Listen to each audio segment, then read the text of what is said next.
Hey, hey, hey, loving our communities all day, every day. How you doing? How you doing? This is Omar Howard. I'm doing good. This is TK Shields right here. And this is Loving Our Community. All day. Hey, we just want to say I hope y'all having a great weekend today. How you doing today, TK? Man, I'm good. I'm good. I'm glad to see you smiling. You know, we all been going through some things, but it's always a pleasure to see you smile, even through the storms. And it's always a pleasure, to share this platform with you, man, especially with all the things that you got going on, man. So much. All the things that you're doing. I don't know how you're doing it. You got the energized batter on your back. I mean, what you got going on? Let me know what you got going on. I don't know. I mean, we got to have that energy because we already out here in the community all day, every day. Oh, yeah. And so, the community is what strengthens us. Exactly. That's what strengthens me.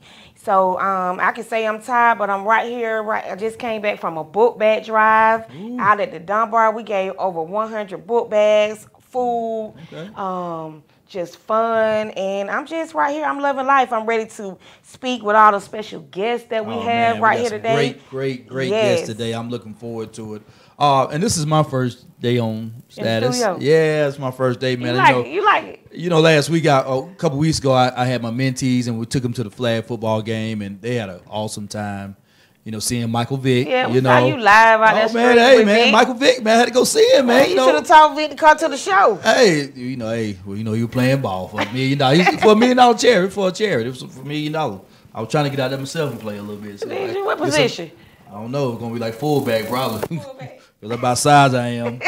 But it's like I said, it's been a pleasure seeing all the things that you've been doing. Thank you. I seen you speaking the other day and was pleased with that, man. And actually somebody called me and was like, I seen your friend TK up there speaking. I said, yeah, she's getting busy right now. You know what I'm saying? And so once again, man, it's always a pleasure being on this platform with you. And but we're not gonna hold this out, man. We're gonna invite our guests on and share all the great things that they're doing. And once again, man, today it's Omar Howard, Freedom is a Choice Incorporated. TK, Mothers Against Gang Violence, all day. We're going to share our first video. We're going to introduce one of our, we're not going to say her name yet. What we're going to do is we're going to let you see this awesome video. She's going to we're going to tell a story about this awesome, she has an organization called I Am No Longer Silent.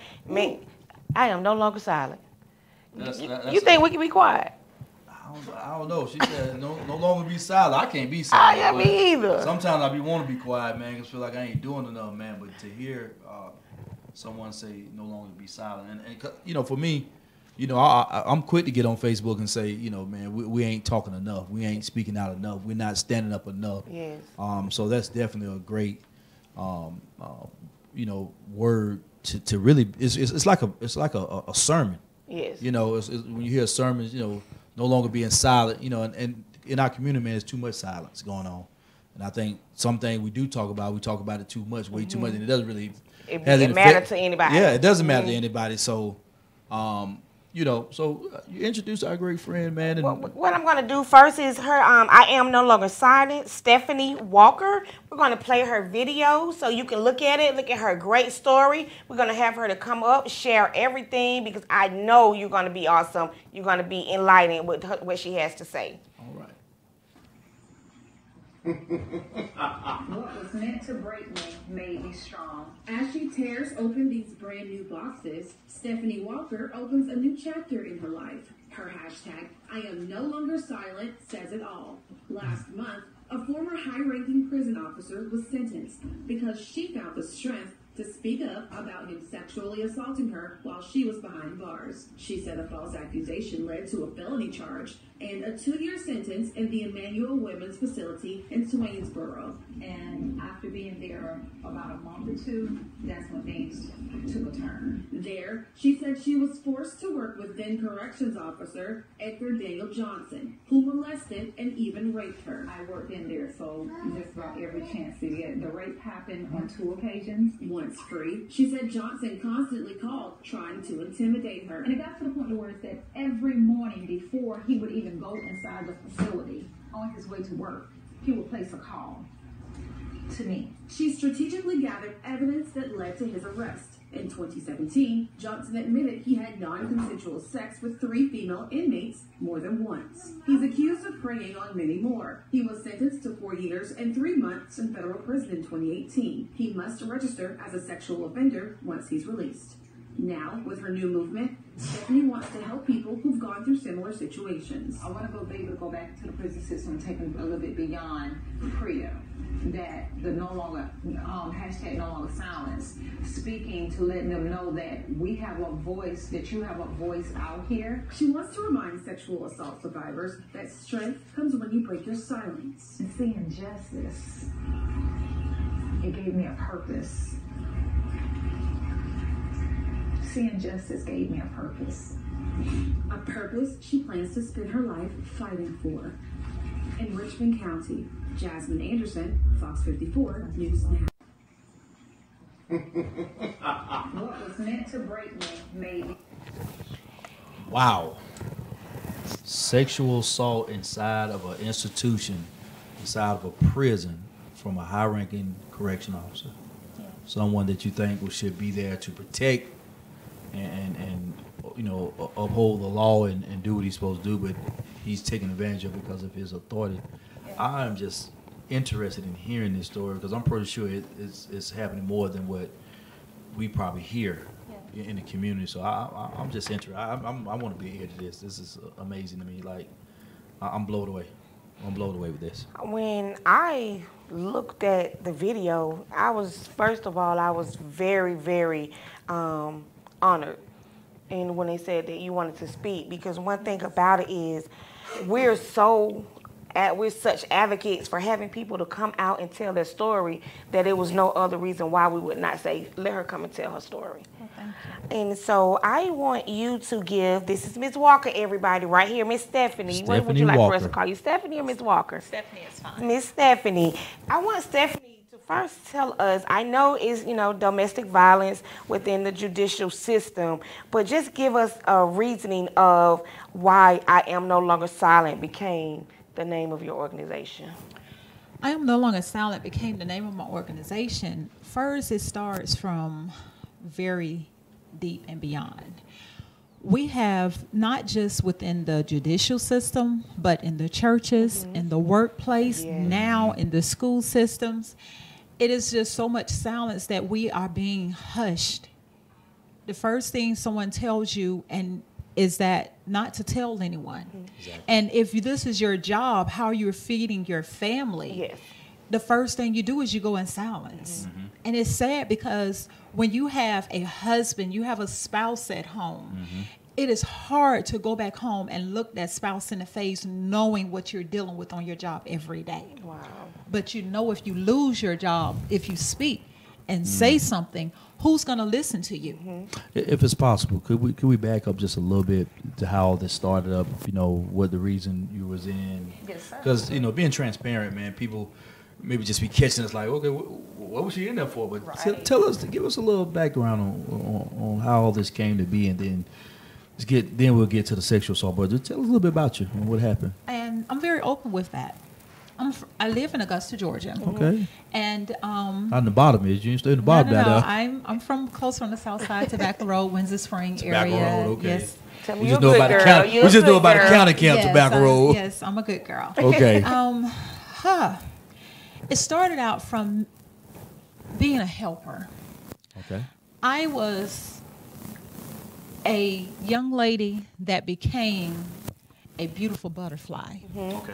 It started out as like a worm, and I say a worm from my childhood. I was abused. Okay. I was sexually abused. I was beaten as a child from 4 till I was 15 years old. Wow. I went through this.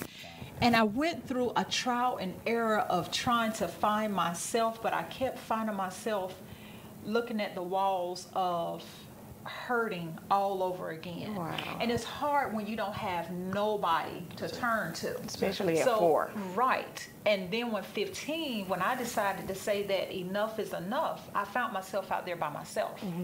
And I was defending for myself. I saw the street of drugs. I saw those that were out there prostituting. I saw those because I'm from Columbia, South Carolina. And if anybody know about Two Notch Road back in the day, that's what Two Notch Road was known for. Prostitution. I saw all of this, but I never allowed that to come to your to life. my life. Why? Because I was already living that life of sexual abuse. So I'm not going to go out there and abuse my body. I left because I wanted better for myself. So as time went on and I began to get older, I found myself protecting everybody who was around me. Wow. As small as I am, I became the protector for everybody. My friends, I was the household that everybody kids came to, because my friends, I didn't have any kids. My friends were the ones that had kids that was out in the clubs, that was out doing this and doing that. And so that their children wouldn't have to be out in the streets and stuff. I took them in, right, and they were my children before I even had my own son. So in terms, I am a helper. So I moved to Augusta, Georgia in 2003. I met a family that I got involved with, and I, had a son, and, everything was going good. But in terms, when things start going bad, I removed myself. So because I removed myself, I became a victim to the family. But I stayed, again, being that helper. There was this one that was within the family that was my son's cousin. And again, she didn't have a lot of help within the family. She was going to college, and she had this one child right out of high school. So nobody would help her. So I, in turn, would help her with this one. Well, he was 2 at that time, but basically from birth until he was 2 years old, he was in my home constantly, more than what he was even at his own home with other family members. But mind you, I was that outside person that just dated into the family that left. And one day she called me to say that she didn't have any help and she needed a sitter. So I dropped my son off to school, which was he was 4, dropped him off the Head Start, went to her house to pick her up, waited for her. She came out to my home. Her class was like at about 10 o'clock. So we got to my house early, about 9, because school was like right around the corner from my house. So at that time, she waited, went in the bathroom, washed her hands and everything or whatever. And I say that for a reason. Once at about 9:40, I dropped her off to school, which was at Augusta Tech. Dropped her off to school, which is right around the corner from my house. And I to bring the kids back to my home. She had a 2-year-old and a 5-month-old. The 5-month-old was my goddaughter. And I proceeded to get the kids cleaned up because she brought them out that morning in nothing but pajamas, where I was going to take her shopping for some items for the kids after I picked her up from school. Usually in my neighborhood, they have been having some water issues, whereas that the water would be brown when you first turn the water on. So 4-year-old in my house, I'm used to turning my hot water on, flushing the water, letting it run clear, and then stopping the bathtub up. I did that. Came out of the bathroom, closed my bathroom door while the water was running, flushing. I came in, closed my den door where the 5-month-old and the 2-year-old was. Went in the kitchen to fix the 5-month-old bottle, and I heard the 2-year-old kind of whine out a little. I was like, okay, he's just not whining for the first time, because he was a crier. That was the first time he cried since I dropped his mom off. But by the time I turned around and was making it back to my island in the kitchen, I could see straight down through my den down the hallway that my den door was open. Immediately I knew hot water's running in the bathroom, he's in the bathroom. I dotted off down the hallway. As soon as I got to the bathroom, he was standing in the bathtub, but 1 foot up, getting ready to get out of the bathtub, and I saw a blister on his buttocks. Me being a nurse, being in the medical field, I know what to do. I scooped him out of the bathtub, called my neighbor up the street to come and watch the 5-month-old while I get the 2-year-old rushed to the emergency room. She wasn't home, so I immediately got those kids in the car, got to the school, picked mom up from school, which was a second set of eyes who saw her son that saw only a blister on his buttocks. Rushed him, she and I both rushed him downtown to University Hospital in Augusta, and University treated just as it was, an accident. They came in, social worker came in, spoke to all of us and everything, never did have an issue with saying that it was a neglect charge. They saw how the child was with me the whole time. Mom was in there, wasn't fighting, trying to get away from me because I just burnt this child. So at that time, we was there for maybe from 11 that morning till maybe like 3 o'clock now. It's time for me to go pick my son up from Head Start. I go to pick up my son from Head Start. I come back. and they have a bed ready for him at the burn hospital. So they said he is going to have, surgery. It was like, okay, so we departed. Mom and Dad leaves with him in the ambulance. At this time, me and the grandparent, mind you, I still had the 5-month-old with me that I picked up that morning. We get to doctor's hospital, and they still leave the 5-month-old with me because kids can't come upstairs where the child was, the 2-year-old was. And all the family goes upstairs to, in return, tell me that I got to stay downstairs. Someone would come down to help me watch the kids while I go up. No one never did that. I sat down there for hours and hours and hours. No one coming down there with me. Mind you, I have no phone with me. I have no food. I've not fed my son, which is usual routine once he get out of school. He have not eaten anything. It's going on 7, 8 o'clock in the evening now. All this family rushing past me. I'm downstairs, don't know what's going on in the lobby. Finally, everybody rushes downstairs and hit me with, I have about 20 family members. I'm in Augusta by myself. Almost bum rushing me, telling me that the doctor said that I maliciously, intentionally dipped a 2-year-old into scalding hot water. Wow. Wow. And everything in me just looked like, are you serious? And so this was not your blood family. This was like you were dating in this family. So the family then became erratic. Yes. Yeah. Wow. I can only imagine sitting there and, knowing what the truth was. And then in a moment's time, things just changed. Everything. Family rushed down there, with just a blister. Now you're saying just a little blister. Yes, he had it started as a blister when I first scooped him out of the bathtub. That's how fast I responded. It began to blister. By the time he got the reason why they transferred him is because the blister went along down the back of his leg, just the back of his leg, not all over his water. I mean his legs, just down the back of his legs, and somewhere on his foot for what I could see. That's where it was. So I spoke with the social worker there. Social worker came in and talked to me. I don't know if she was from DFACS or whether or not she was just a social worker from a hospital. All I know is I was told that I dipped a 2-year-old into scalding hot water, but I had a 4-year-old son that was in my care, that lived in a household with me, that they never did investigate. Never did question whether or not I abused my 4-year-old son. Never did. DFACS never came in my household. DFACS never did come in and take my son out of my custody. But I was charged with felony cruelty to children. Wow. I fought. I got a public defender. I got arrested that night. I was out on probation. I'm not probation. I was out on bond for a year and a half. Wow. I had a public defender who was fighting for me innocent because she saw the evidence. I had proof where is that an investigator went in my home and turned my hot water heater back up to factory setting. I had hundreds of pictures proving that this 2-year-old had been in my house from the time that he was maybe like 6, 7 months, all the way up until he was 2 years old. They never did go to University Hospital, who was the first who can actually say what the burns were when he first got there for their treatment. And I was the one who rushed him in. And also to see the character of this 2-year-old, and this 2-year-old can clearly speak, to say whether or not Stephanie, or he called me Auntie Step, had harmed him. So going up a little, kind of fast forwarding. So, gets to I get another public defender. New public defender comes in, tells me that it is in my best interest to take a plea. That if I did not take the plea, this judge, not the jury, but the judge could give me 10 to 20 years. Wow. Wow. I'd never been through anything like this. You're talking about time against a mother.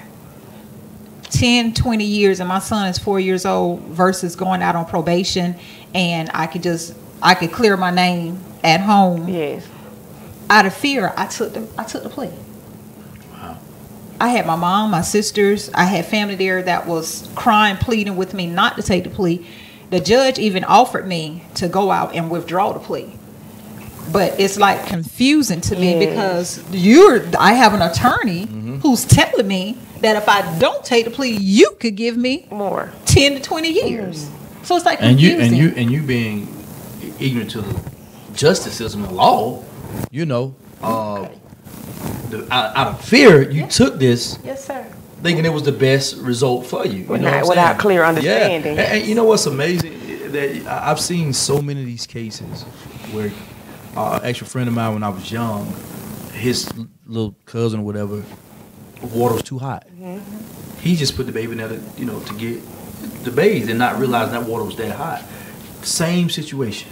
And there got to be a breakdown in our justice system, man, where they can't prove, one, they didn't go back to the hospital. No, never. Right? The other hospital to check.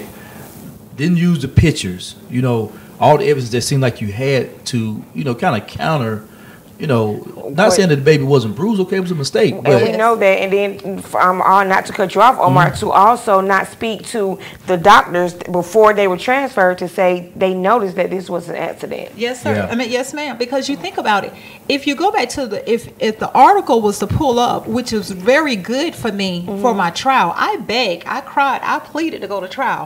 How can you say that my water was 150 degrees? Turned up to factory setting, and this 2-year-old, I dipped a 2-year-old in scalding hot water, and his skin did not peel off of him immediately in that bathtub. And here it is, I have traveled from my house to the college, go into college, get the child out, and rush him to the hospital. And his skin still only had a blister on him, never did melt off of him.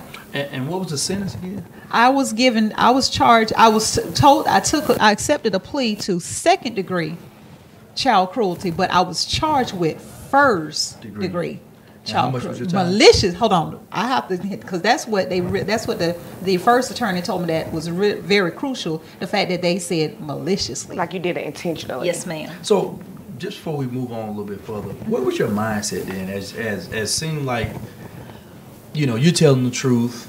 There's evidence to prove that you didn't, was no cruelty. But to hear someone who's supposed to be defending you, encouraging you, even you having a judge telling you you can withdraw the plea and probably saying give you a lesser time, or maybe I'm assuming. He did. It's in my transcripts. What was your mindset at that time?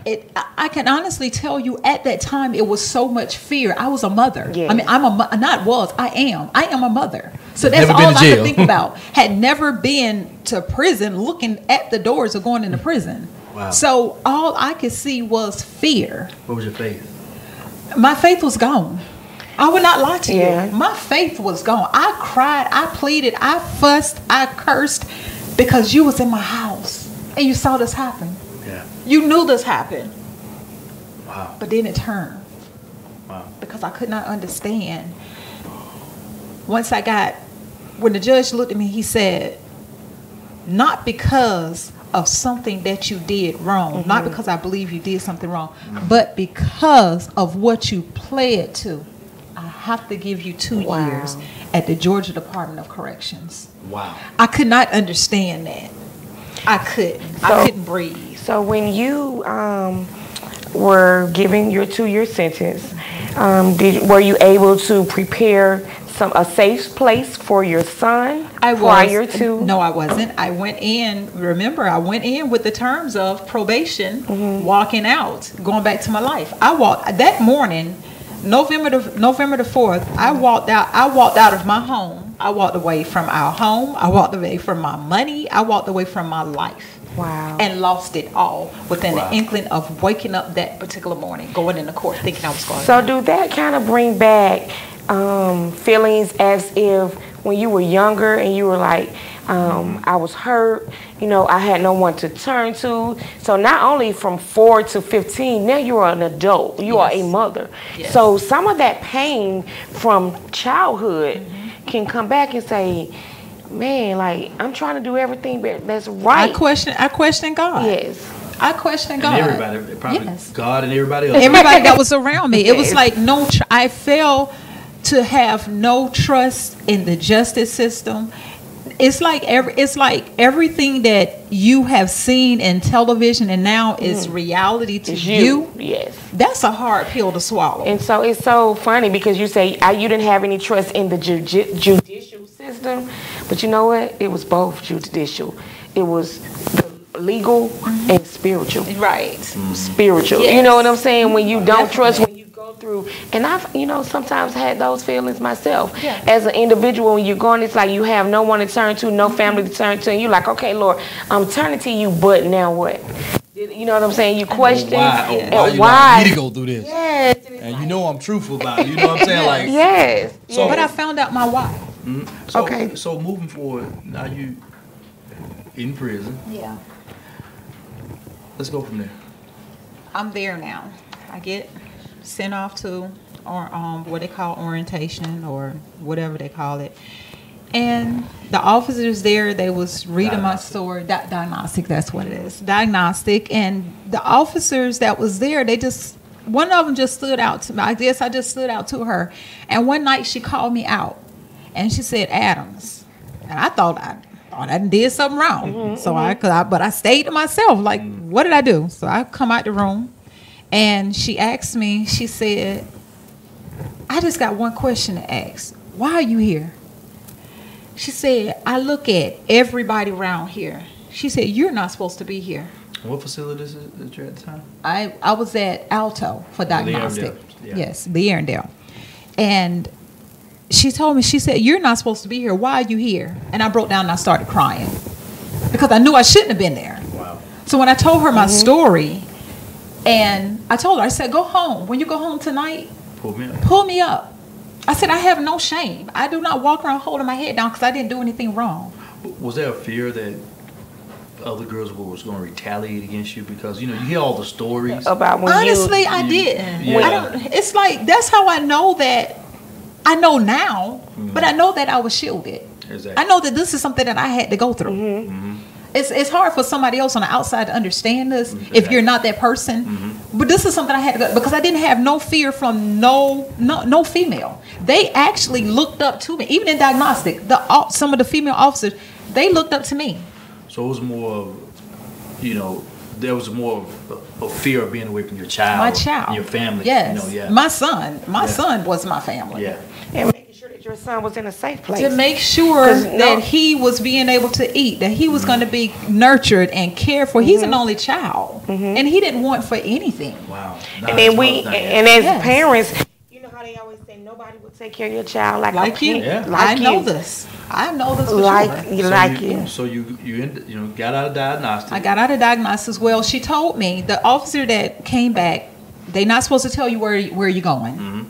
Supposed to be, security reasons. Yeah. But because she went and read my story, she came to me that morning when they call you to, to pack it up because you're getting ready to be shipped.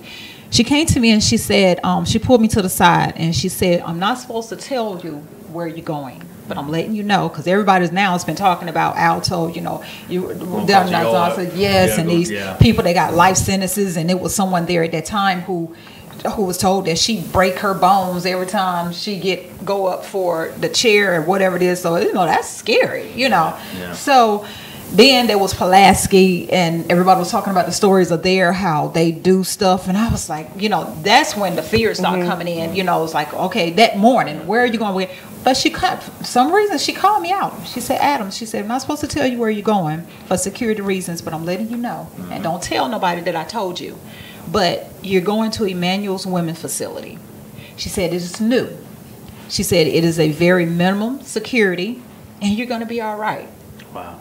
And those were her words to me. You're going to be all right. That builds some confidence. That gives you something like, oh. Yeah. And I wanted to say also, because I think that's where Omar was going when you go into the prison systems, and sometimes they say, like, when criminals or when individuals do crimes to children, usually inmates try to retaliate, and then so he kind of asking, did you have that fear? But why, with you knowing, what I'm saying, that you didn't do anything intentionally, it was a mistake. It was like you were in a comfort to know that you were shielded. So did your faith come back when you found out? It wasn't.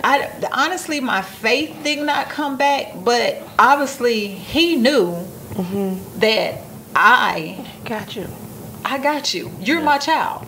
Yeah. I was telling my story every day. Wow. Everybody who came in contact with me, I was telling them my story. You won't let people know I'm truthful. I did not do this. Yeah. And nobody looked at me and was like, oh, well, the saying where everybody in here say they ain't do nothing. They believed me. Even the inmates, they believed me. Nobody treated me ugly. Nobody threatened me. Everybody, they respected me. I carried myself like a lady. I had some that looked at me and was like, you know, well, you think that you too good for, because I would sit there. I'm a lady. If you saw me sitting over there, I'll sit with my legs crossed, and you know, it's just certain things, you know, right? That how you came up. You know, I may have went through some things in childhood, but I still was taught how to be a lady. Exactly. So now let's go into, okay, everybody, they looked up to you. Yes, ma'am. So now, how did this come in as this officer? So maybe it was rumors. Yeah. It was rumors about when I got there. Shortly after I was there, it was rumors that he was the only male officer that was there. Wow. Then he was the captain, so he's over all the officers. Like they say, rule of next. all. You have the warden, you have deputy warden, then you have captain, then you have your lieutenants and all of that. Yes. He was the only male there. So there were rumors about what he was doing and everything. So it was already out. Yes. There were other people who was reporting him. They have in the prison system called PRIA. They would go in and dial PRIA. They would come in and instead of removing him, they would come in and do what they do and remove the female from Emmanuel's facility to another facility. Because they were speaking. Because they were speaking. Now, mind you, I hadn't got to that point yet. I was in a closed in, maybe like I think it was like 60, something like 100 and something beds inside of one dorm. Out of nowhere one day, I never requested because I didn't want no honors. I didn't want nothing. I just wanted to go home. Yes. Yeah. And I didn't want to stay to myself. But out of nowhere one day, I was called to be moved over to the honor dorm. And I'm like, it's people that's writing to go to the honor dorm. Why am I being traced to go to the honor dorm? But the officer, LT, came and she was like, well, Stephanie, she was like, Adams, pack it up. You're going over to honor dorm and da-da-da-da-da-da. She's like, don't ask no question because I was asking why. She was like, you know, you're going over. So when I got over there, I got into a room and everything and got myself settled in. Again, one morning, a week or so after being in the honor dorm, my name comes over the PA system. And I'm being told to report to chief counselor. I'm thinking that maybe something has come through because I filed my habeas corpus. I filed, so I'm thinking that's a response for my habeas. I get in there. She's telling me that I'm coming up for a detail. And I was like, why do I need a detail? Details are supposed to be for those that need a career when they leave. I didn't need a career. You're a nurse. Exactly. And I want to go home. I want nothing extra. I do not. Exactly. I'm not worried about none of that. Yes. And I left money. So I'm not worried about none of that. Again, this is something that somebody else should have. Okay. So she explains to me that because of my background, you have to fill out a background when you go in. So because of my education and my work career background, I qualified to work with medical. And I'm a mental health specialist, so I qualified to work in mental health. So I started working there. I would be responsible for filing and helping out whatever it is that the counselors needed and what the nurse needed in mental health and in medical. So everything was going good. But included in the office, I wasn't told to work with him, but the captain office was in there also. So he gave you access to him. And one day it all started with, okay, well, you haven't been in my office and do nothing, da-da-da-da-da. I was like, because I wasn't told to go in your office. You're the captain. I wasn't told to go in your office. I was told where I was supposed to go. So at that point, I went in, and it was like, take these papers right here and put these in the file cabinet. His desk sat about like right here, how this desk is sitting, and the file cabinet sat over there.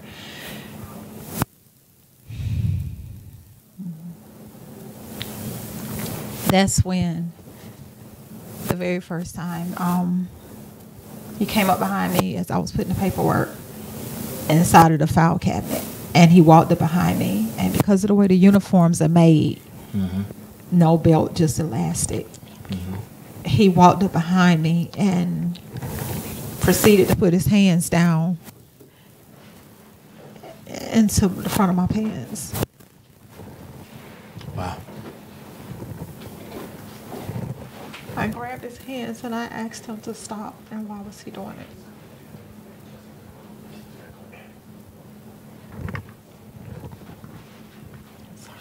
You okay? Take your time.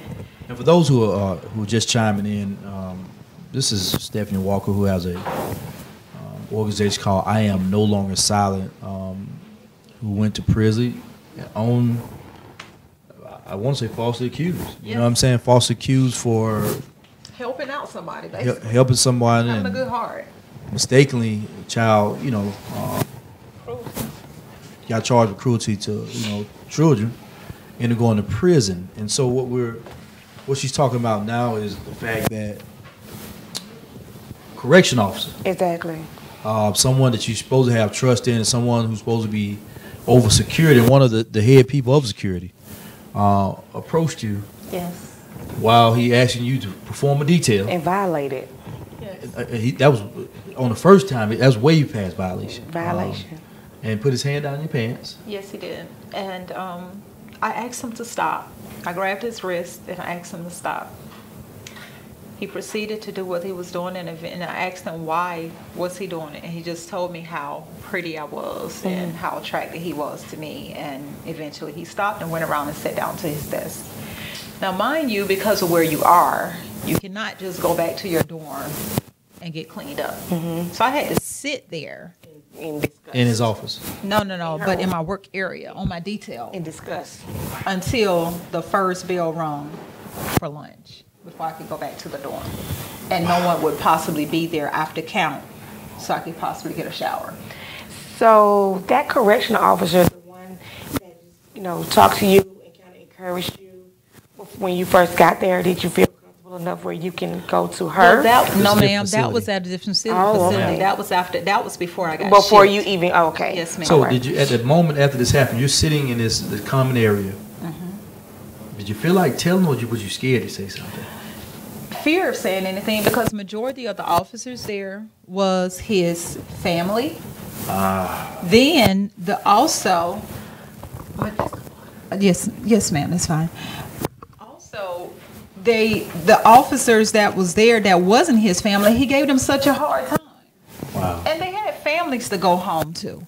We had a warden who came there who was new. I tried reaching out to her on several occasions. She was so into herself that she would tell me in order for me to talk to her, I would have to talk to her as she's walking the hallway. But by the time she get up to the front to those double doors, there was nothing else that she wanted to hear. So at this point in your life, you're probably just feeling like what? Like I'm back at square one when I was a little girl. Wow. Who's believing me? He's already been reported. Who do I tell? Who do I trust to tell? So trauma on top of trauma. Trauma on top of trauma. So who was the first person that you felt believed you when you first got it out and said, no longer. I'm no longer going to be quiet. I'm no longer afraid. Who was that? Not saying who was the first individual, but, brought that stronghold on you to say, it's over. Enough is enough.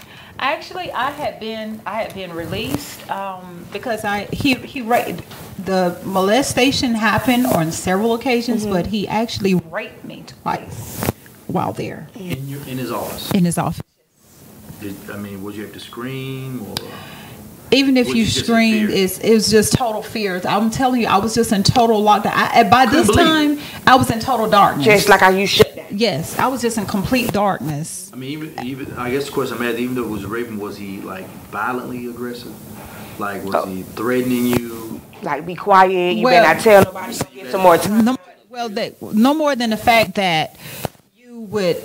He already knew that if you told anything, that he was going to get away with it.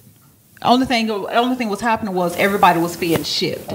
There was nothing happening. Obviously, because you've been getting away with it already. Exactly. Even on that video, he admitted that he had been investigated 4 times. Wow. And they never did do anything. He actually was in denial all the way up until the only way he was caught. I was released on August the 30th of 2013. I did 21 months on a 2-year sentence. I almost made you max out. Yes, I came home in fear because this person started calling, threatening me. And I saw on your video also where you stated that you got him to kind of confess. Yes. To some of the things. What were some of the things that you got him to confess, and how did you get him to make that confession? Well, what happened was he started calling me, and when you're released, you have to leave a telephone number and a release address. So the address that I was released to, he started calling the number. He started calling that number. Excuse me. And what I did was, I went and got a phone. because he was calling the house phone. I went and got a phone. And I would say, like, I could not take the phone call. You would have to text me. Wow.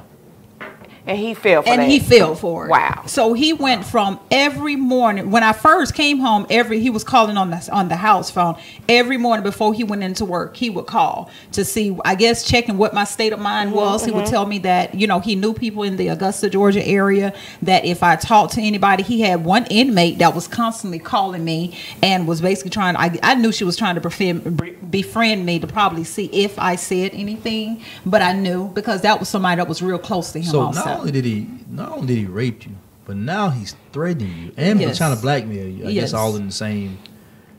But I'm looking at Omar. That's a sickness. That's sickening. And then I'm looking at if you waking up in the morning, that's the first thing you think of is to call to see what somebody is thinking of.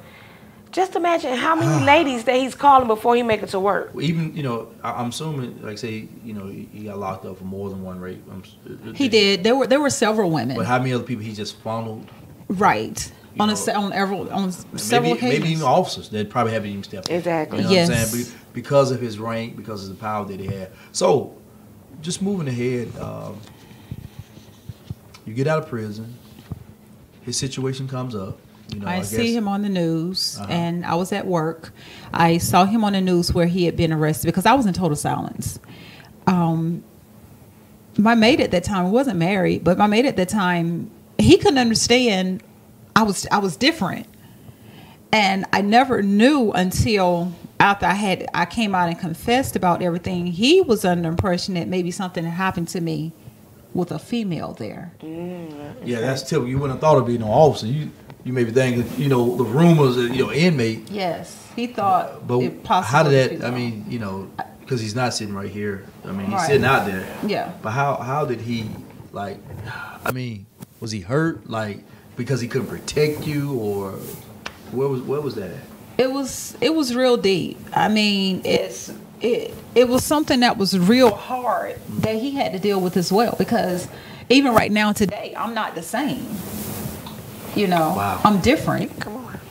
I'm totally different. You know, he was there with me. I went through rage. I went through, and mind you, this is before he knew what was going on. All he knew was that I was angry. I just held so much in, and nobody knew what I was dealing with on the inside. So I became suicidal. So y'all seeing this on TV now? I saw it on television that he was being arrested, and I still didn't trust. I saw police officers arresting him, and I still didn't trust them. I called the news, and I told them that I wanted to speak to the reporter who did the story. I didn't want to talk to him. I mean, I didn't want to talk to an officer. I wanted to talk to... You didn't want to deal with nothing legal? Nothing that had a badge. Wow. Nobody that had a badge. I didn't want to talk to him. So what I did was the reporter contacted me, and when I told them that I was a victim to the story that she had did. Wow. And so they listened to me, and then they called me back and said that an investigator would be contacting me, and they also would be getting in touch with the DA. So at that time, I never forget, it was 2015 Mother's Day weekend. And I got off from work. Mind you, I'm at a total shock. I go home, and I'm still yet in silence. Who do I talk to? Nobody. So the investigator from the state calls me, Department of Corrections calls me. And go figure, it's a male. And he's talking to me on the phone, and I was like, I'm not talking to you. You're with Department of Corrections. No trust. He says, well, I promise you, if you talk to me, trust me, we have not had no one to be able to pin him. We have tried, but we couldn't. And I explained to him, I broke down, and I told him what was going on, detail to detail, from the time I got there. And he asked me, he said that if I could come to Atlanta to do an interview, to speak with them. And after talking to him, and he heard my son come into the room. And he asked me, he said, you're a mother? I said, yes. He said, no. He said, I'm not going to have you come to Atlanta. He said, I tell you what. He said, we're going to cut this call. He says, enjoy your Mother's Day weekend. He said, this is Mother's Day weekend. He said, enjoy your weekend. He said, I'll come to you. He said, Monday morning, I'll be there. I said, hold it. Not, the only way you can come to me is that you have a female with you. Wow, you don't want to trust no men No. Wow. No, most definitely not with a badge. Wow. No. So I have a question for now your husband, then your mate. Yeah, definitely. And once I ask him the question, we're going to get information how anyone who's been incarcerated, how they can contact you. Okay. You know, we have other guests that have to come on. So, husband. Yes. How did you feel knowing that your wife was going through so much pain at that time and you were not able in your mind to be able to help her from this individual that brought her so much hurt? Well, it was difficult, you know, someone leaving you then coming back totally different, you know. It's like buying a peach, right, from the grocery store. Yes. Right. And then when you get home, somehow it has become bruised, not just from the outside, but in the inside. Yes. So you can no longer enjoy what your eyes first saw when you bought it because it is bruised from the inside and out.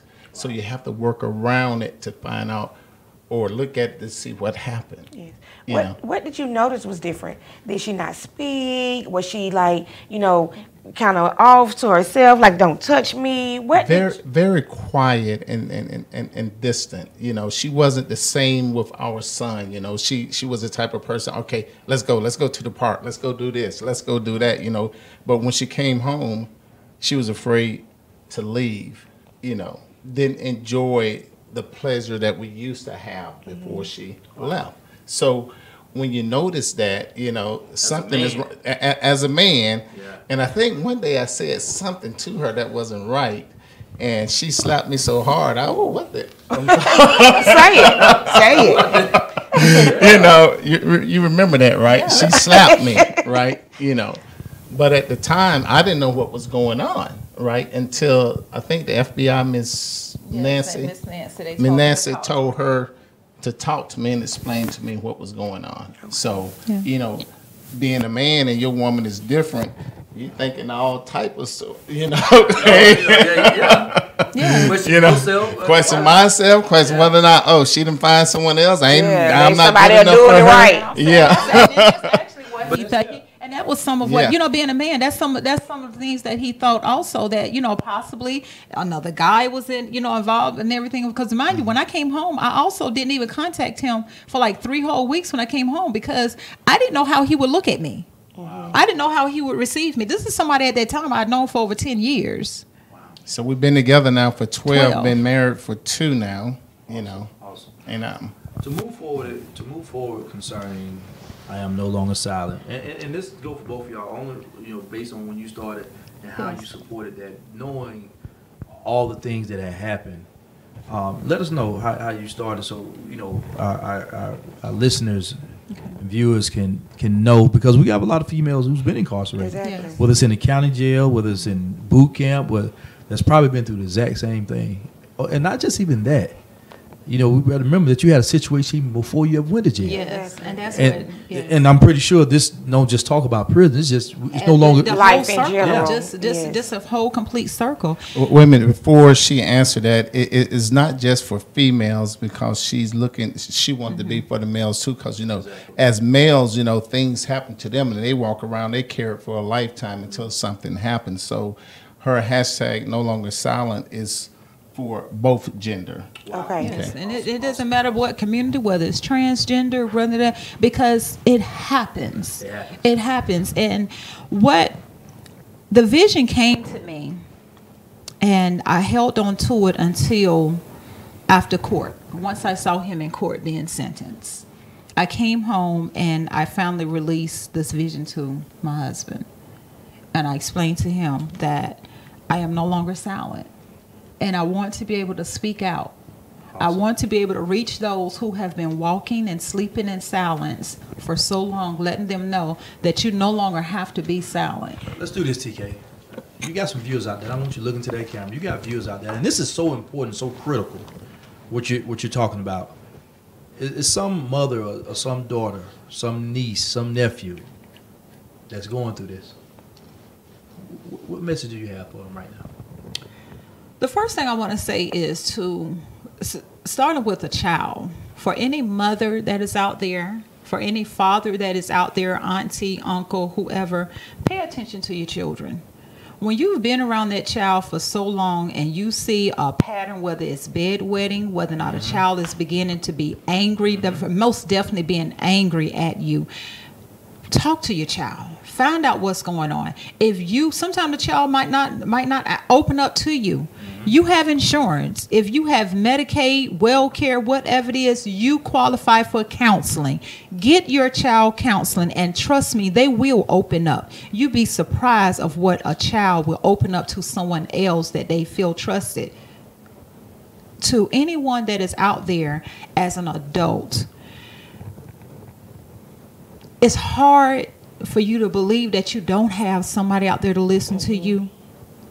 But it's a big chance when you open up, and if you have to scream it to the mountaintop until somebody do hear you, walk out of your silence and speak. Look that demon in the face and speak on what is happening to you. Speak on what has happened to you, because what has happened to you in the past could be affecting you in your future. That's right. Whether it's through your job, whether it's through parenting. I like that. And let me share. And let me share as you wrap that up. Let everybody know if they need to get in contact with someone, how to get in contact with you. Give us your social media websites, your phone number, email, whatever way, smoke signals, however we need to get in contact with you. And let me share this. I shared that in my book about what you said about even when I was on the Iylana show. I shared about when a close friend or family tried to molest me. You know what I'm saying? Yes. I didn't even talk about it. Right. And I really blocked it out of my mind until I was in a group meeting when I was in prison in Alto, when I was at the mail facility. And when it came back up, I was like, darn. Because I had forgot all about it. Really just blocked, because he didn't go further as he probably wanted to go. Right. Because I was actually trying to duck and dodge him. Yeah. But you still violate. Exactly. You touching me, you funneling me, you doing all this stuff.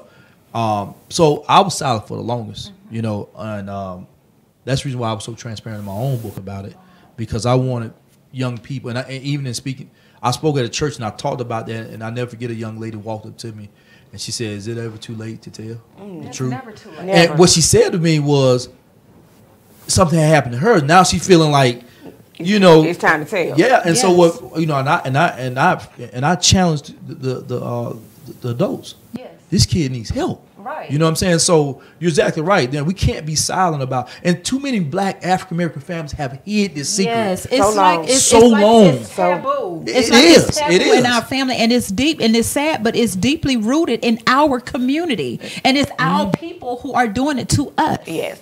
Like And you so, are gangs against not- mothers against gangs. It's so many mothers out there to believe it or not. Guess what? You know why their daughter or their son is being molested? Because they were molested. Yeah, Yes. it's just a cycle that cycle. won't stop. Cycle that goes Yes. on. You know what I'm saying? And then so you got people that do it in society, and then people unfortunately go to prison. Yeah. And things happen. You know what I'm And saying? things So happen, yes. So give us your social media website and everything, and wrap us up. With how to get in contact with you. I am based out of. I'm gonna read this. To introduce myself to those that are just coming on, I'm Stephanie Walker, born a native of Columbia, South Carolina, a mother to my son Tyler Scott, wife to Samuel Walker. I now reside in Hetsabah, Georgia. I am a survivor to sexual violence in my childhood and my adulthood. I'm now speaking against sexual violence. No, I'm not famous. I'm just like you. My face, my voice is just like yours. That's right. So therefore, I came up with hashtag I am no longer silent. Speaking out against violence, sexual violence, no matter the gender, no matter the race, no matter the age. We have to speak out. I can be, like I say, I am based out of Augusta, Georgia, but I am everywhere. I am on it. You can go to Google. I'm in Google at hashtag no longer silent. I have a website, also hashtag no longer silent. I have a blog, hashtag no longer silent. I'm also, you can reach me through email at I am no longer silent 73 at yahoo.com. Again, that is I am no longer silent 73 at yahoo.com.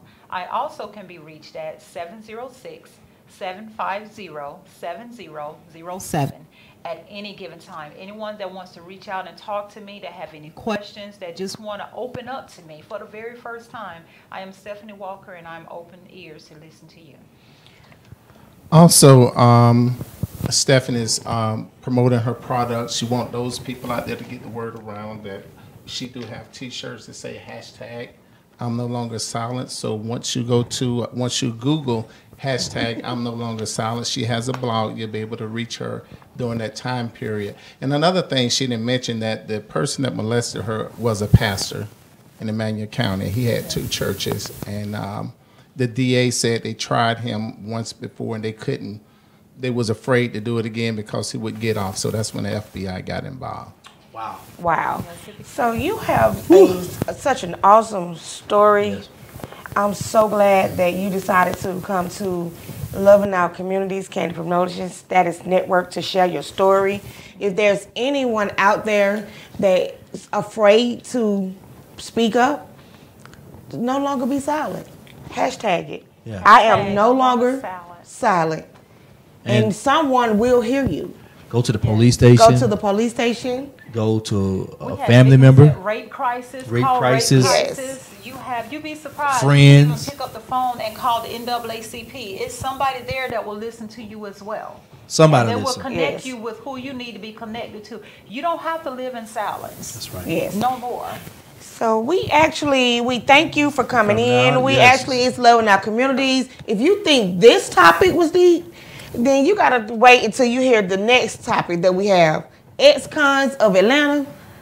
Willie Harrison. Willie Harrison coming in to share Loving Our Community. We have so much. We're going to go to a commercial right now.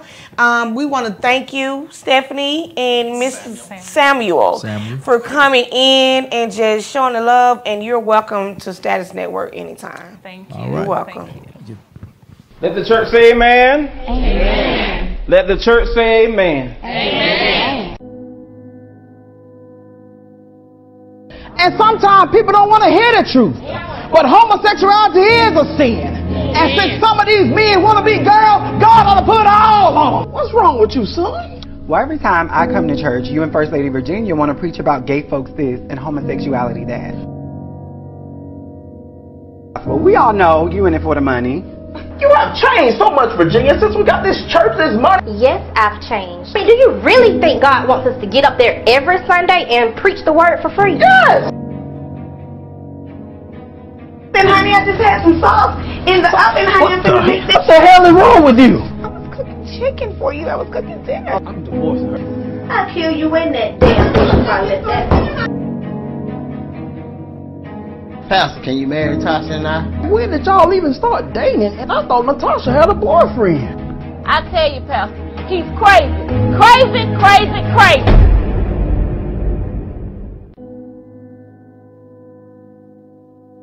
Falling in love with Jesus.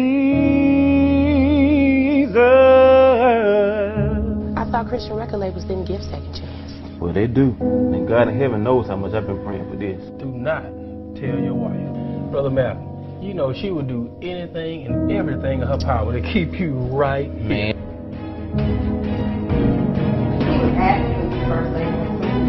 I don't even know why you came here. I don't want my congregation knowing that I had a brother locked away in prison.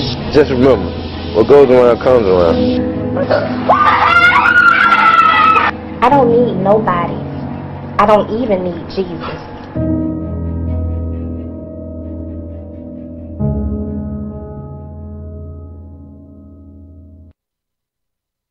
Let the church say amen. Amen. Let the church say amen. Amen. And sometimes people don't want to hear the truth. But homosexuality is a sin. And since some of these men want to be girls, God ought to put it all on them. What's wrong with you, son? Well, every time I come to church, you and First Lady Virginia want to preach. Welcome back. Welcome back. Welcome back. This is Omar Howard, Freedom is a Choice Incorporated, Loving Our Community, TK. Right here, Mothers Against Gang Violence. Hey. And listen here. I'm excited as always, man. I got a brother here, man, who I do consider a friend and a big brother. You know, history from a young man, seeing him when he had hair. And, what hair, Willie? Yeah. It fell off. Got demolition. I'm so proud of where he's come from, and where he's at now in his life, and just establishing the relationship that we've had, but just seeing his growth and seeing his determination to be who he is and want to be successful. Because I've learned in life, man, you have to want to be successful. Yeah. But I don't want to. We're going to jump right into this, TK.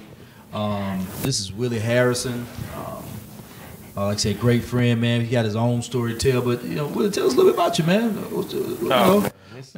You got a commercial out, Hopefully it will properly with it. Yeah. This is an honor, and a blessing to be here. First and foremost, I got to give all thanks and praise to God for allowing me to be alive today, and to be out free from incarceration. My life is very simple, very simple. At the age of 17, I killed my closest friend by accident, which led me to something similar to the lady that came before me, of pleading guilty to life plus 20 years. Life plus 20 years. Life plus 20 years, and before you move on with that, how old was you? 17. And you had to plea out. Mm-hmm. You had to plea out.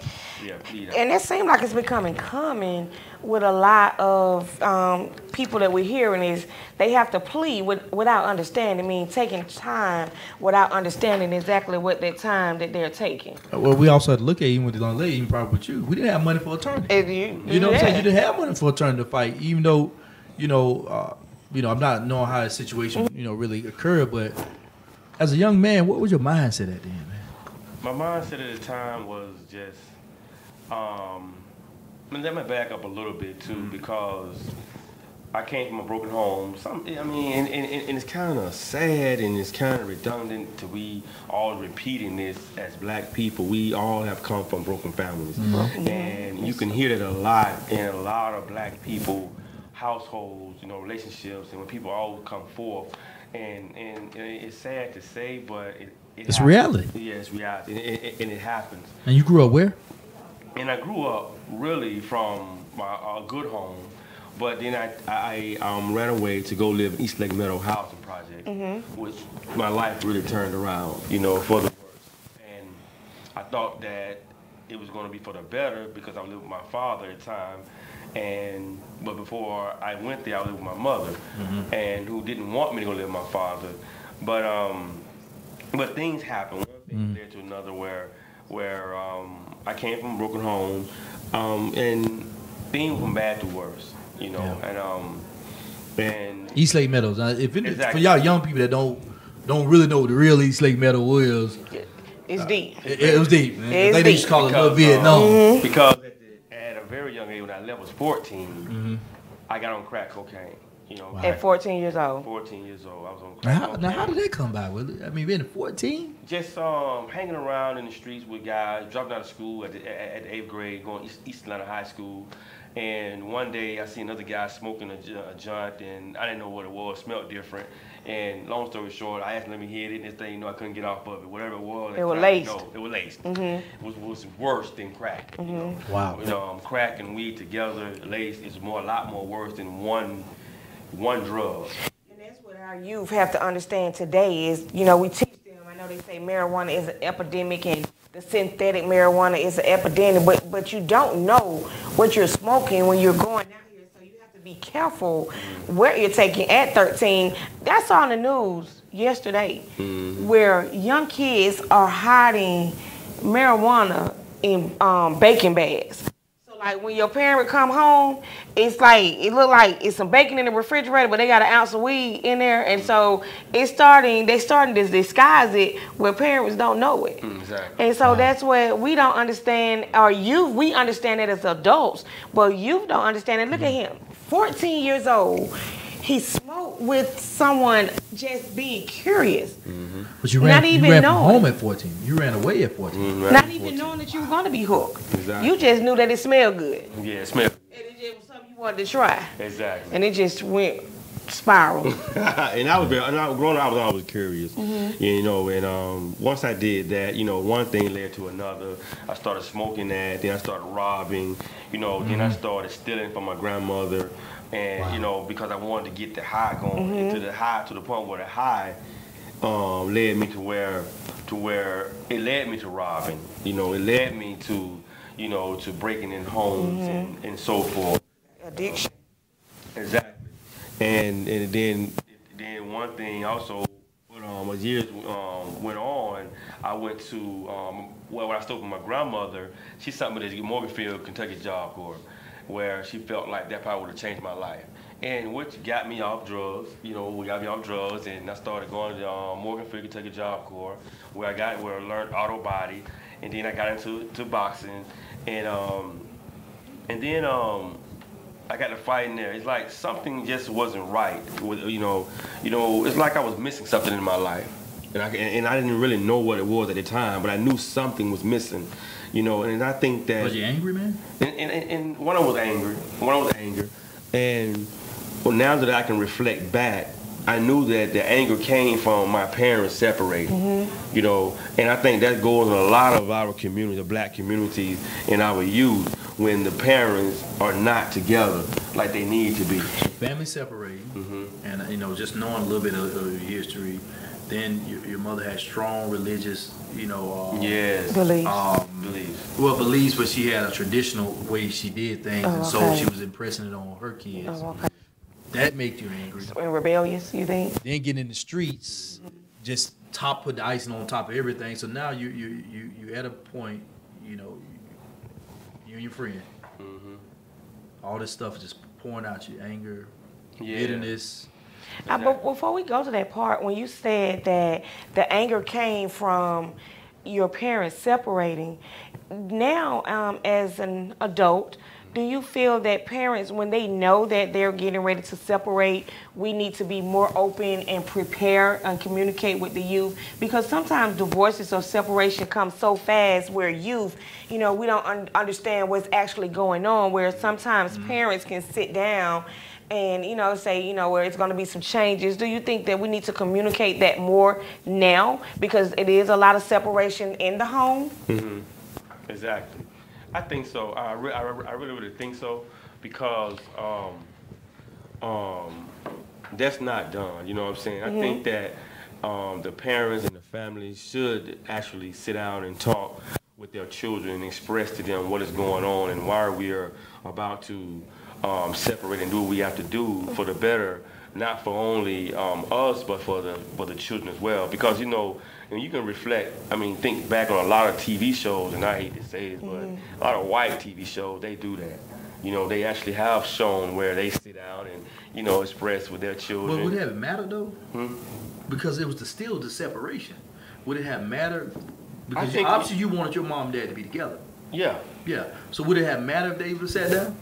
I think at that time in your life, 14? I think it would have, because you know, a lot of times you don't see that's happening. You see the aggressiveness, you see the yelling, you see the screaming, you see the arguing. So now you're curious. Okay, why are my family? Why? Well, no, what? You know, I think it would matter. You know, it would have made a difference. It would have made when they would have sat us down and said, you know, this is what happened. Because over the years, my dad would come back, you know, and I hit him in the room arguing. I'm like, oh. So, but then arguing, you know, and as children, you think something bad happened. So now you're trying to tear the door down. You know, you're trying to, you know, was you picking sides? Was you picking sides though? No. Well, yeah, you do. Was you for your mom? You do. Or was you for your dad? And you're all for your mom. You're always for the mom. But you could say you was for your mom, but when you ran away, you was running to your dad. And sometimes that can be, we self-blame. It's like, it's your fault my dad left. You know what I'm saying? Why, you know, so yeah. Oh, no, I never got to that point. You know what I mean? You know, when I was on a show, we was on Young Vincent, and I blamed my mother for my future.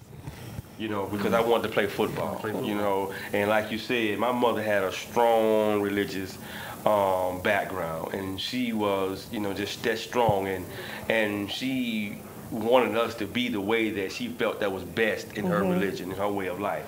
And so, and I was rebellious against that, because when I wanted to play football, and they told me, just to reiterate it once again, when the coach was telling me, you know, he wanted me to be the running back, you know, I was like, man, yeah, I'm ready. You know what I'm saying? At 14, running Willie. No, 13, running Willie. You're right. Running Willie. You know what I'm saying? 13 years old. You know what I'm saying? I was always fast. You know, they were like, man, go home, ask your parents. You know, but being that my mother was a 7-day Adventist. And on Fridays, you know, 7-day Adventist, you can't do nothing Friday night and Saturday to sunset, you know, and so forth. So when I went home, I still asked her. So hopefully she would change her mind, but in the back of my mind, I knew she was going to say no. But she still said no. And I was like, I went upstairs out of my room. I ain't got to see it in your face now. I'm like, boy, you know, and that's when I just said, you know, I can't do this no more, you know, and I ran away. You got rebellious. Yeah, I got rebellious. You know so you get to East Lake Meadows. You sample the drugs. Sample the drugs. Get hooked. Now you out here, you not just that, but you out here robbing. You out here. At 14. Now you Lil Willie. Now this Lil Willie that most people remember now. I stayed on drugs for a couple of years. Did you? Yeah, I stayed on drugs for a couple of years until from 14 till 16. I went to Job Corps. That's when I went to Job Corps, Morganfield, Kentucky. Yep, and then after that, got kicked out for fighting at Job Corps. Anger again. It was it them boxing skills. We got to keep them boxing gloves out your hand. Well, boy, that's a story. We gonna say, that's a story. That's an alto story. But I left that and went. Then that's when I got into my friend, Dexter, man, which was a tragedy, which I hate that I've done. But a lot of times you got to realize that when you get older, you're not in control of your destiny as you think you are. And that was led to me going to prison for 21 years for killing my close friend. Life sentence. So you're 17, 18. You go to one of the worst prisons at that time for any young African-American male, for anybody. Exactly. Now where's your mind? Where's your faith? Where's your thought at right there? Let me tell you, when we first went to Alto in 1990, the court told me that if I go to prison on good behavior on a life sentence, which is a straight lie, my public defender told me this, and good behavior, I'll be out in 3 years. Man, I went in there with the Jesus on my back and the Bible in one hand, a Bible in my shoe, a Bible in my arm. You was 7-day Adventist this, 7-day Adventist day. I was ready, boy. I was going to get out of here. 3 years I'm gone. And this is what the public defender told me. Yeah, the public defender told me. But I get there, I'm saying, doing great, and then one thing led to another. Guy tried me up. You have predators in prison, and let's not get twisted where you don't have predators. It's guys that are extremely sick. You know what I'm saying, and like the lady was saying, as far as in even officers, even officer was sick. You know what I mean? Yeah, it was crazy. That's why I was like, wow, what she was saying was was no lie. But a guy tried me up, felt my butt. I told one of my friends I knew from the hood, East Lake Meadows. I said, I'm finna get this dude, man. So I went back to the dormitory of Dorm 14, which was considered the dog pound at the time, and the dog pound. And I got a push broom. We had a metal end on it, and when I was waiting for him to come back in, but before I did that, I threw the Bible out the window. I said, man, I don't believe in this no more. I'm done with this. You know what I'm saying? I thought about the way my mother was doing. I thought about everything. Everything just started coming back. I'm like, so it's like all this rage. I went into literally, it's like I blanked out. I gave up. And I got the push broom and I started going down the aisle with it. I seen him coming through the door. And when I hit him, it's like the devil jumped in me. It's like, wow, I'm evil now. I don't care. I ain't never. You weren't worried about them 3 years no more? No, because after that, 7 years came. And they sent me a letter saying, due to the welfare society, which is the same letter they sent to everybody. We sent it to you off to 8 years, 2004. That's why I really didn't care. I like, well, I ain't never getting out of here, so it's over. So no sense in even trying to ain't going to church. Going to church. I ain't doing nothing.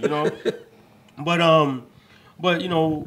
time went on. In 1995, we started meeting. That's when he came in. I came in 93 actually. In 93. Yeah. But I ran into you in 95. Yeah, exactly. You know what I'm saying? But we knew each other on the street. We knew each other from hanging in life. I was 15. Yeah, we was 15. He was 17. Exactly. Right before he got locked up. Yeah, before I got locked up. And we was down there, and next thing you know, man, it's like I I started meeting brothers. I started seeing. I started changing. You know what I'm saying? Through meeting other brothers that was Muslim, and they was like, man, you know, one brother, man, I probably shouldn't mention his name. No, don't do it. Don't do it. Funny acting.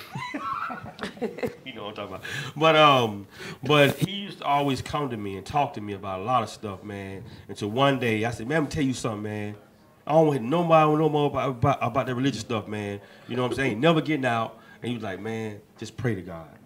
That's all I'm saying. And we used to get it all the time. And so, but man, after that, man, I got transferred from Alto. I started meeting older people. And this older man, I never forget, man. I got to say his name. I think he passed away, Mr. Lyve Moore. Beautiful old man. He was like, man, young blood, what you in for? I said, for murder, man. He said, man, you trying to fight it? I said, no, man, ain't never getting out. He said, come with me in the morning. Went to the law library, kind of found out, man, I was coerced to plead to life in prison for nothing. Man, I represented myself in 2001, almost beat the case. And I cross-examined my public defender, and where the judge was like, you know, this was unheard of, you know, for a young man to come in here and represent himself the way he did to show the injustice that was done to him by a public defender. Now, let me back up real quickly. You didn't have your education component wasn't as good coming inside. Exactly. So you had to do a lot of sacrifice educating yourself to even get. That takes a lot of mental strength to even want to get into that law bribery, because prison is about survival. Exactly. You know, especially at that time, Alto 90, 89, 90. Yes. Well, even at the county jail level, DeKalb County was rough because you used to call it Thunderdome over there. Like, it was crazy. Exactly. Then you go to Alto. So now you got to deal with all that. So you coming from, you know, because you didn't graduate. Exactly. All right. Now you're here representing yourself, and you almost won. Exactly. I almost won, man. And my older sister was there, and she was just blown away. She said she wished she could have recorded it. I wish she could have too, because it would probably been another my resume. Story. Exactly, for my show. But she was like, the judge was blown away because they asked for a recess. And the judge was like, man, but they called me back. They cut it off for a second trial. I came back. It's like the courtroom was filled with no lawyers. To hear you. Totally prepared. Just to hear you. And they was prepared.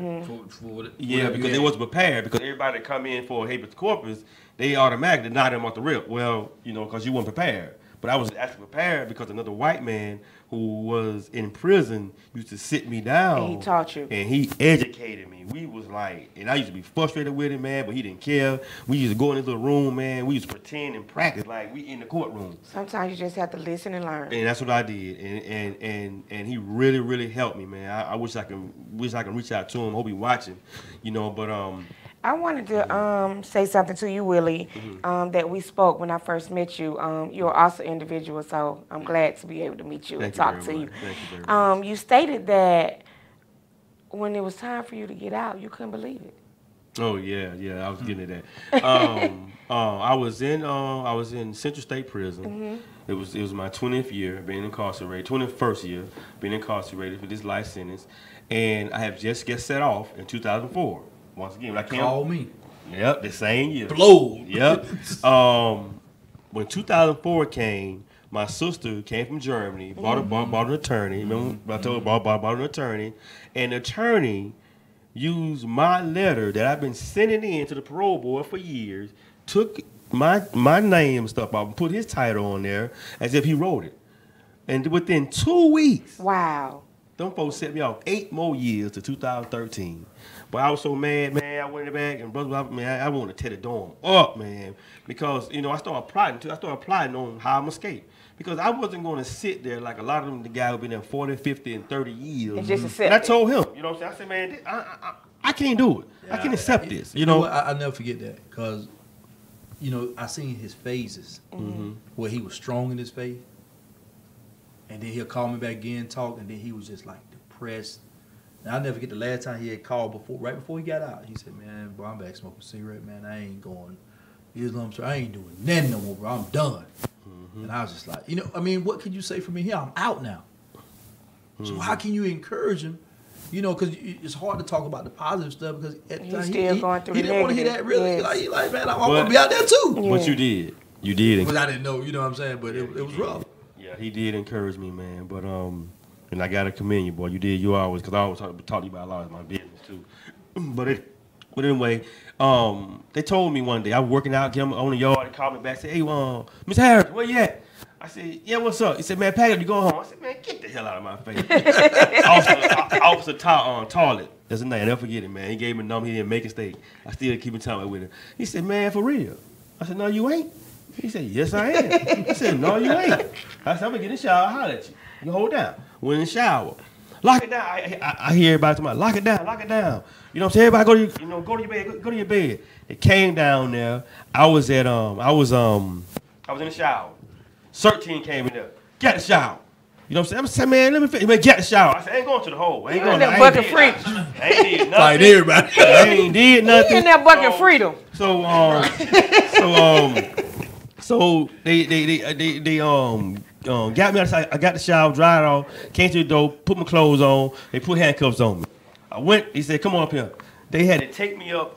Took me up to the what's called office. I forgot what it was now. Well, took me up front, and I said, "Where I'm going?" You just gonna keep walking. So I'm walking through the gates. So now I'm really getting real nervous. You know what I'm saying? And it's so messed up, man, how prison really messes you up, man. Yeah. Prison is very detrimental. It damages you. It really does, man. And society don't know the effect of prison. I mean, they really don't when they just sentence you, man. But Willie, how you get out the door? That's what I want to know. I'm going to tell you. So I went to the door. I went to the gate. My mother was sitting outside. They had to call your mom.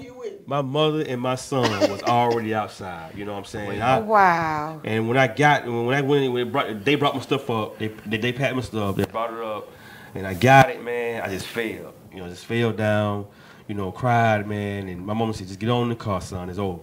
Wow. You know, it's over. You ain't got to worry about it. It's over. You know, so, you know, I'm free. I'm out. You know what I'm saying? I'm looking like, you know, oh, this real, you know what I'm saying? Because it's like, this ain't, literally, man, I wake up and sit on my bed, and my wife was like, "What's wrong with you?" I said, "I don't know."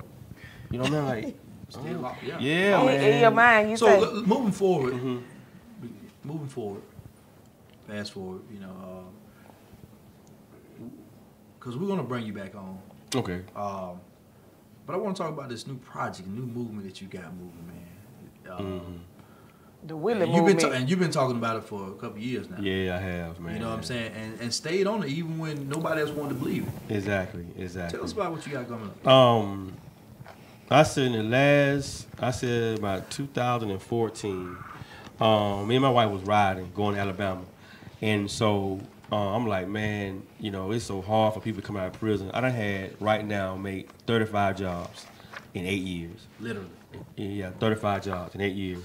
And so we just riding, man. I said, man, we got to come up with something, man. People that are coming out of prison, you know. So we thinking. So we like XCONS, you know, XCONS of Atlanta.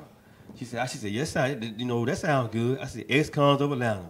What are they doing now? You know, and the reason for this particular title is because they call you ex-offender. Mm-hmm. They call, then when you get divorced, what is that? An ex-wife, ex-husband, you know, even to the point where Malcolm X called his name X, you know. Mm-hmm. So what do the X really represent? You know what I'm saying? You excluding yourself from being what they label you as being. Mm-hmm. You know, you are not a convicted felon no more. You know, so why not continue to call yourself an ex-cons of Atlanta? You know what I'm saying? Because that's what I label myself. I'm ex-con. I'm not criminally minded anymore. Yes. You know, I'm not a convicted felon anymore. I'm free. You know what I'm saying? I'm in the real world, which is considered not the free world. You know, it's bad because we always say this is the free. This is the actual real world. Mm-hmm. You know, so and also being free I have been cut off from everything in society. You know, even when I go to a job, I'm still being pulled up. You know what I'm saying? My background is pulled up. Every time, it's always been thrown in my face. So why not? And then you can't even vote. You can't say nothing. So I said, you know what? We need to come up with a show where it's going to give everybody that come out of prison a voice. You know, let's give everybody a voice. You know, let everybody come out to be heard and to be called. And then and when I reached this and when I presented this and put it on Facebook, Instagram, people start coming from everywhere, males and females, because a lot of time we exclude the females. Yes. And it was more females that I have been filming than males. You know, because a lot of time, a lot of us are reluctant to let people know that we've been incarcerated. You know, but females, I've noticed, like, you know, hey, let's do this. You know, hey, I don't care. You know, I'm ready to let people know. And not only the shows are going to talk about where you been, you know what I'm saying, but it's showing where you at and where you're trying to go. Because there are a couple who I filmed. They are they separate, man, beautiful couple, man. Y'all might have to come on the show. Shartisa Griffin and Greg Griffin.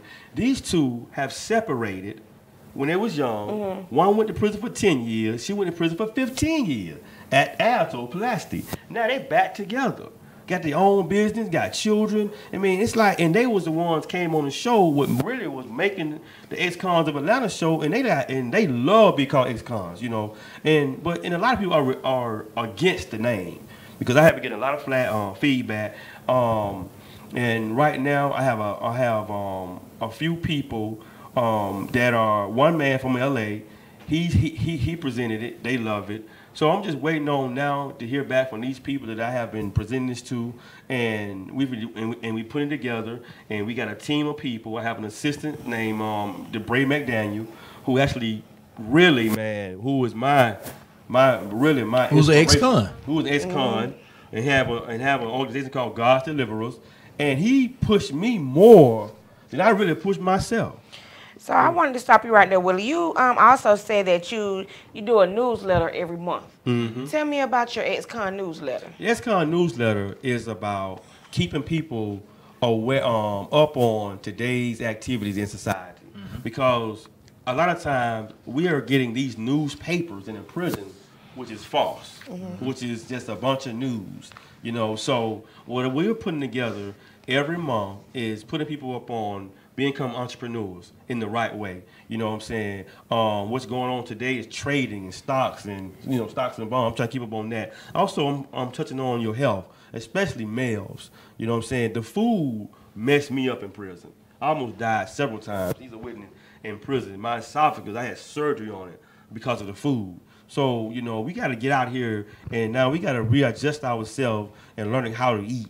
You know, eat properly, you know what I'm saying, to get our health back together. So I'm doing it. That was in the newsletter, you know, and, you know, because it's a culture shock out here to people. You know, I didn't know how to go to the bank. You know what I'm saying? I didn't know how to apply for an application or how to dress or what to wear, what type of sock. You know, do we match? You know, do we, you know what I'm saying? But my wife was like, okay, let's do this. Let's do it this way. And that's what we're, you know, that's what we're heading. That's what we're doing, man. And so, Willie, if anybody wanted to be a part of your casting, be a part of your newsletter coming out to help with help you, how can they reach you and get in contact with you? They can contact me at 678 365-9582, and you can email me at harrisonwcjr@gmail.com, and you can go on Instagram where it's Akil Sabri, and you can log in that, or you can go on my Facebook page. All of them. So we definitely gonna have to have you back out because again, you brought us so much information, and I know that it's so many XCONs out there that you can make a difference in, you know, changing their lives. Omar. Let me say, not only is he doing that, but he's a phenomenal speaker as well. So definitely, if you have any youth programs that you're looking, you know, for speakers. Of course, people know that I speak. I do a lot of speaking in the community. But Willie definitely is a phenomenal speaker as well. And, you know, I would encourage, you know, to book him. Yes. You know what I'm saying? To come out and speak to your youth, come out and speak to your adults. You know, whatever function that you need him to speak at, definitely, you know, not only reach out about XCONS of Atlanta, but also reach out to him as a speaker because he definitely is a motivator to encourage youth to choose freedom over incarceration.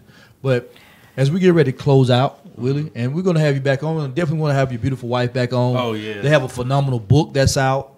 That's, you know, she's going to be singing, just a lot of great stuff. She wasn't able to make it today, but we definitely gonna get it back out. But we've had so much. We had XCONS to come in. We've actually had Miss Stephanie to come in. We're going to take a break because what we're going to do is we're going to close out with some good inspiration. We have a song, poem, Miss Tuesday Nights. Am I saying it right? Tuesday night, she's going to come in here and she's going to embrace us with her good voice. So I'm not going to speak any longer. Omar, surprise. We surprised. We're going to have her to come in. We're going to give her the opportunity to just close Loving Our Communities out. When I tell you this has been an awesome show, we have 3 different guests to give us 3 different great opportunities. It ain't nothing better than this. So quickly, information, they need to get in contact with you. Anybody need to get in contact with you? How do they get in contact with you? Get in contact with me. I'm at www.magviolence.com. You can go to my email. I'm Loving Our Community page, Candy Promotions. I'm actually with Takesia Shields. That's my Facebook and Instagram. And again, I come out and do community events as well as I speak also. Yes, Omar Howard, Freedom is a Choice Incorporated, www.freedomisachoice.net. Of course, a lot of people know a lot of engagements that I speak at. I got several engagements that's coming up in the next several weeks. I'm actually going to be on a panel with Mike Epps next month. Doing a lot of great things. My book, The Omar Howard Story, revamping that as well. Just got a award last week, International Inspirational Trailblazing Award, which is great. Phenomenal award, and a couple months ago I got an award for Chaplain of the Year for the Department of Correction. So just been doing a lot of great things in the community, working with our mentees. Takesia is working with me at Freedom is a Choice, along with Mothers Against Gang Violence. So a lot of great things coming up, and I know me and Willie's going to be doing some great things in the future. Of course, y'all seen us on the Iylana Van Zant Show, but you can reach me at 404-558-2513. You can go on my Facebook page, Omar Howard. You can go on my Instagram, which is freedomisachoice.net. I mean, Freedom is a Choice Incorporated, Omar Howard. Loving Our Communities. Also, the author, Omar Howard. Just a lot of great avenues. You got 3 phenomenal people here, man, if you need for us to come out and speak to your youth. And we want to speak to your youth. Listen, we want to speak to your youth about choices. Remember, freedom is a choice. Mothers Against Gang Violence. Loving Our Communities all day, every day. XCONS of Atlanta. All right. We'll Take see us you in a out. few minutes.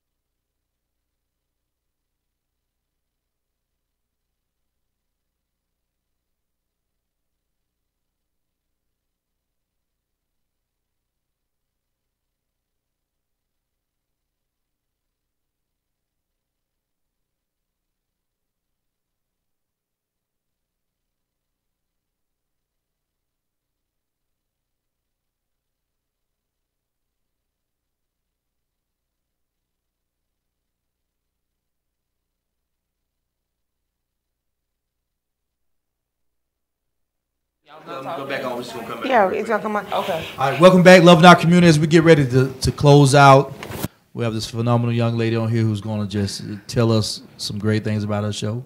Awesome. Thank you for having me, first of all. You're welcome. Awesome. You're Thank welcome. you. My name is Tuesday Night. Tuesday and Night. I'm a poet. I am a mentor. All and right. I'm a writer from Florida, Okay. originally from Tallahassee. I don't know if anybody's familiar with that area.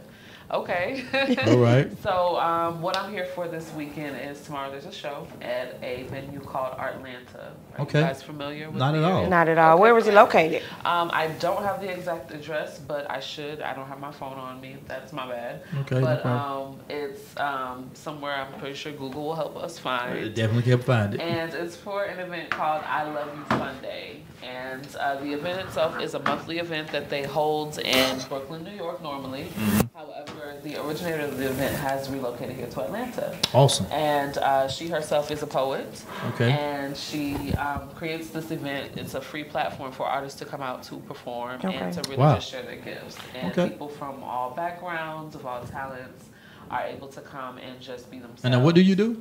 I am a poet and a writer. So Okay. I have a book out called Poetry Without Walls. Okay. All right. And I wrote it starting when I was 13 Okay. and published it when I was 28. So real quickly, what type of poetry do you did? Really just whatever moves me. Mainly it's inspirational poetry. So Okay. I try to be true to myself, true to my spirit, and just write about what's important to me at the time. So normally motivation because it's a cold world. But cold mainly inspiration and just things normally that females deal with and, All right, then. and we go through. And we actually have the address. You say it's going to be tomorrow? Yes, it's tomorrow starting at 6 p.m. We have it right here posted up on ours right here. And it's 1719 Sayre Street, Southwest Atlanta.